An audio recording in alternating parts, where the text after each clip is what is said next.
ನಾನು ಹುಟ್ಟಿದಾಗಿಂದ ನನ್ನ ಮನೆಯಲ್ಲಿ ಬಾಬಾ ಸಾಹೇಬ್ ಅಂಬೇಡ್ಕರ್ ಅನ್ನೋ ಪದವನ್ನ ಯಾರು ಮಾತಾಡಿಲ್ಲ.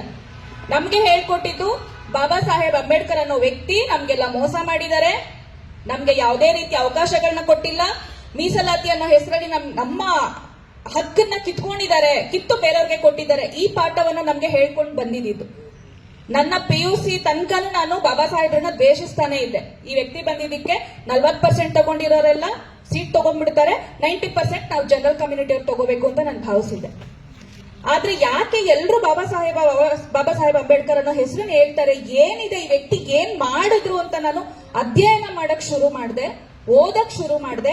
ಅವಾಗ ಅರ್ಥ ಆಯ್ತು, ನಾನು ಡಿಗ್ರಿ ಓದ್ತಾ ಇದ್ದೀನಿ ಅಂತ ಹೇಳಿದ್ರೆ, ನಾನು ಬದುಕಿದೀನಿ ಅಂತ ಹೇಳಿದ್ರೆ, ನಾನು ಮಹಿಳೆಯಾಗಿ ನನ್ನ ಹಕ್ಕನ್ನು ಪಡ್ಕೊಳ್ತಿದ್ದೀನಿ ಅಂತ ಹೇಳಿದ್ರೆ ಅದಕ್ಕೆ ಕಾರಣ ಬಾಬಾ ಸಾಹೇಬ್ರು.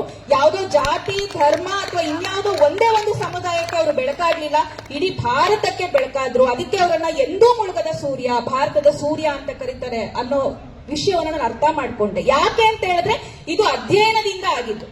ಹಾಗಾಗಿ ವಿದ್ಯಾರ್ಥಿಗಳೇ, ನಾನು ಹೇಳುವಂತದ್ದು, ಫಾರ್ಮಲ್ ಆಗಿ ನೀವೇನ್ ಎಜುಕೇಶನ್ ಮಾಡ್ತೀರಾ, ಪಠ್ಯ ಪುಸ್ತಕಗಳನ್ನ ಓದ್ತೀರಾ, ಕಾಲೇಜ್ಗೆ ಹೋಗ್ತೀರಾ, ಓದಿ.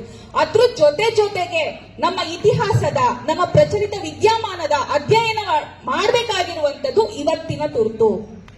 ಮೊಬೈಲ್ ನಲ್ಲಿ ಬರುವಂತಹ, ವಾಟ್ಸ್ಆಪ್ ಯೂನಿವರ್ಸಿಟಿಗಳಲ್ಲಿ ಬರುವಂತಹ ಸುಳ್ಳು ಸುದ್ದಿಗಳನ್ನ, ಆಧಾರರಹಿತವಾದಂತ ಸುದ್ದಿಗಳನ್ನ ಓದ್ಕೊಂಡು ಇದನ್ನೇ ನಿಜ ಅಂತ ನೀವು ನಂಬ್ಕೊಂಡು ಅದನ್ನ ಇನ್ನೊಬ್ಬರಿಗೆ ಪ್ರಚಾರ ಮಾಡ್ತಾ ಇದ್ದೀರಾ.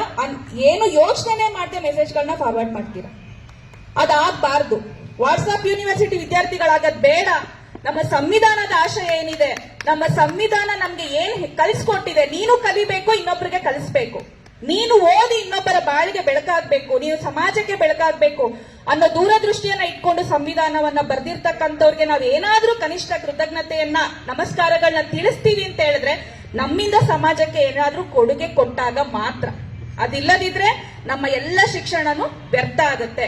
ಹಾಗಾಗಿ ವಿದ್ಯಾರ್ಥಿಗಳೇ, ಮೊಬೈಲ್ನ ಬಿಡಿ, ಪುಸ್ತಕನ ಇಟ್ಕೊಳ್ಳಿ, ಅಧ್ಯಯನದಲ್ಲಿ ತಲ್ಲೀನರಾಗ್ರಿ, ಸಾಮಾಜಿಕ ಚಟುವಟಿಕೆಗಳಲ್ಲಿ, ಹೋರಾಟಗಳಲ್ಲಿ ನಿಮ್ಮನ್ನ ನೀವು ತೊಡಗಿಸ್ಕೊಳ್ರಿ, ಶೋಷಿತರ ಪರ ದನಿಯಾಗ್ರಿ.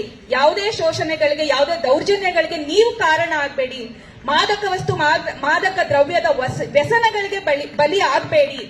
ನಿಮ್ಮ ಜೀವನವನ್ನ ಆರೋಗ್ಯಕರವಾಗಿ ರೂಪಿಸ್ಕೊಳ್ಳಿ ಅನ್ನೋ ಕಿವಿ ಮಾತನ್ನ ಹೇಳ್ತಾ ಇಷ್ಟು ಮಾತಾಡ್ಲಿಕ್ಕೆ ಅವಕಾಶ ಮಾಡಿಕೊಟ್ಟಂತಹ ತಮ್ಮೆಲ್ಲರಿಗೂ ಒಂದಷ್ಟು ನಾನು ಮಾತನ್ನು ಮುಗಿಸ್ತೀನಿ. ಜೈ ಹಿಂದ್.